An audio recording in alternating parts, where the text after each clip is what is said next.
like you. Be strong to hold the powers of the sun.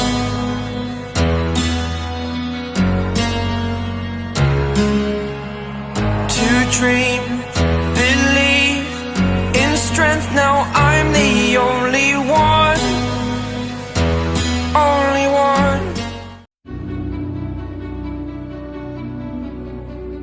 पिछले episode में हमने देखा था लेथल लेजेंड से ब्लड ब्रदर एक पिरामिड को हासिल करने ही वाला होता है कि वहां पर एक एरो पूरे गेम को ही बदल देता है, क्योंकि बैटलफील्ड को अब हॉकाई और रेड वुल्फ दोनों ही लोग ज्वाइन कर चुके थे।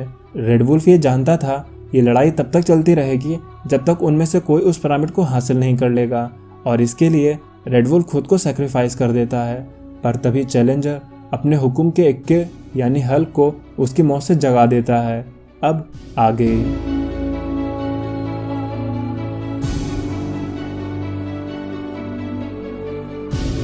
आज का एपिसोड शुरू होता है हॉस्पिटल से, जहां भूत सबको परेशान करने में लगे थे। बीस्ट उन्हें रोकने की कोशिश करता है, पर वो जल्दी ही समझ जाता है कि वो उन्हें नहीं रोक सकता है। और इधर अब उस एलियन की वजह से जार्विस के पास समय भी काफ़ी कम बचा था।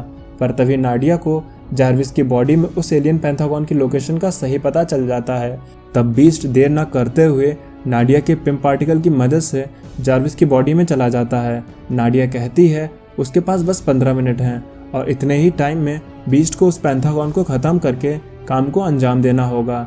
बीस्ट के जाने के बाद नाडिया बाहर उस सोल पिरामिड को कैप्चर करने की कोशिश करती है, लेकिन नाडिया उस पिरामिड को छू भी नहीं पाती है। नाडिया इस बात से हैरान थी क्योंकि ऐसा अभी तक किसी भी पिरामिड के साथ नहीं हुआ था।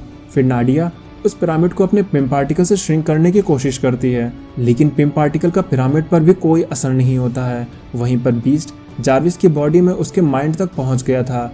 बीस्ट जार्विस के माइंड में जार्विस की बहुत सी यादों को देखता है कि उसे अवेंजर्स के लगभग सभी कारनामे याद थे। पर तभी बीस्ट को वहां पर एलियन पेंटागन नजर आता है, जिसकी वजह से जार्विस कोमा में था। बीस्ट अपनी गन से उस पेंटागन पर अटैक करने ही वाला होता है कि तभी पेंटागन बीस्ट को ही पकड़ लेता है और बीस्ट से उसकी गन छूट जाती है, जिससे वो उस पेंटागन को मार सकता था।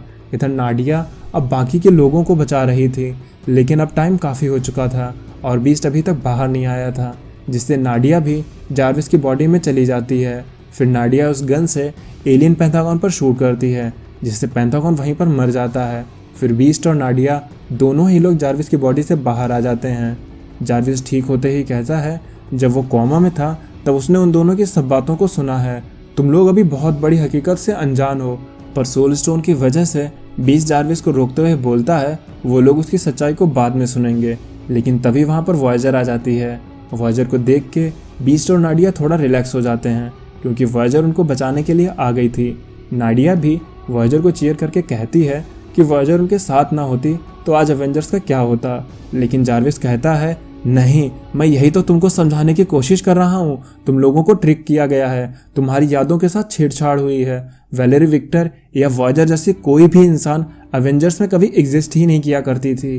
बीस्ट कहता है हाँ, मैंने भी तुम्हारी यादों में कहीं पर भी वॉयेजर को नहीं देखा था, पर आखिर ये लड़की है कौन। पर तब तक देर हो चुकी थी, क्योंकि वॉयेजर वहां से उस पिरामिड को चोरी करके भाग जाती है। इधर कॉस्मिक गेम रूम में चैलेंजर इस बात से कंफ्यूज था। चैलेंजर ग्रैंड मास्टर से कहता है ये अवेंजर उस पिरामिड को लेकर के चोरी कैसे कर सकती है। ग्रैंड मास्टर चैलेंजर की बात को इग्नोर करके कहता है वैसे मुझे लगता है कि तुम्हारे हल के पास कुछ भी करने के लिए कोई टारगेट नहीं है। पर चैलेंजर अभी भी अपनी बात पर अड़ा था। चैलेंजर ये जानना चाहता था कि फाइनल पिरामिड चोरी कैसे हो गया, क्योंकि पिरामिड को छूते ही उसे छूने वाला क्रिस्टल में कैप्चर हो जाता है।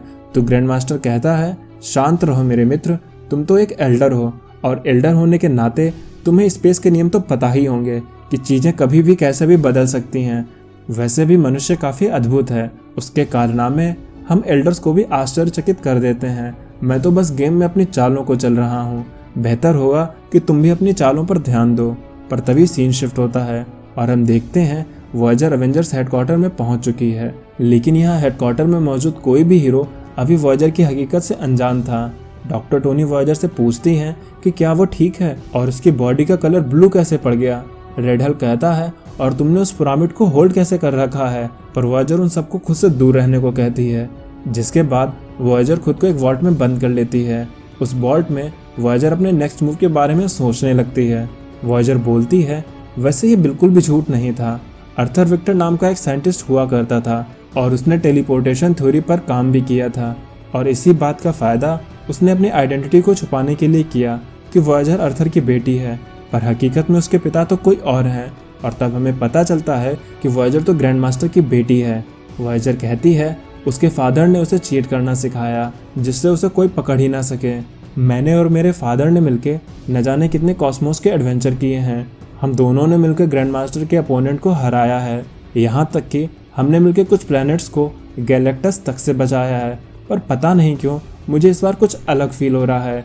ग्रैंड मास्टर ने मुझे बस टेलीपोर्टेशन और मेमोरी को अल्टर करने की ही पावर्स दी हैं। वॉयेजर तब आगे बोलती है, वो इस गेम में बस अपने फादर ग्रैंड मास्टर को जिताने के लिए भेजी गई थी।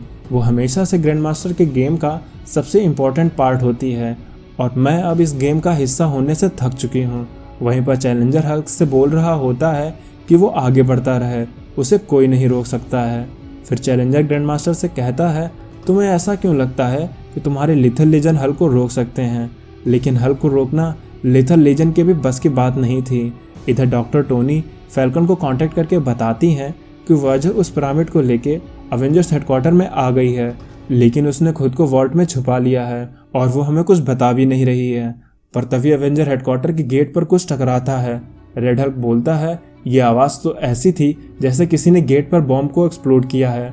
डॉक्टर टोनी कहती हैं वो अभी अपने कैमरा से गेट पर चेक करती हैं, पर वहाँ मौजूद सभी लोग तब हैरान हो जाते हैं जब वो देखते हैं कि गेट पर कोई और नहीं बल्कि हल्क है। लाइटनिंग कहता है, हल्क तो मर चुका था ना, ब्रूस को हॉकाई ने मार दिया था, पर यह है कौन? डॉक्टर टोनी कहती हैं, फिलहाल तो ये हमें हल्क नजर आ रहा है, और हो ना हो ये जरूर वॉयेजर के पीछे पड़ा है। फिर एनिग्मा हल्क को रोकने के लिए गेट पर पहुंच जाती है। एनिग्मा हल्क से लड़ने की कोशिश करती है, लेकिन हल्क की रेज के सामने अकेले एनिग्मा कैसे टिक सकती थी। हल्क एनिग्मा के सूट को तोड़ने लगता है, पर एनिग्मा को बचाने के लिए कैनन बॉल वहां पर पहुंच जाता है, लेकिन हल्क कैनन बॉल को भी अपने एक झटके से किसी मच्छर की तरह फेंक देता है।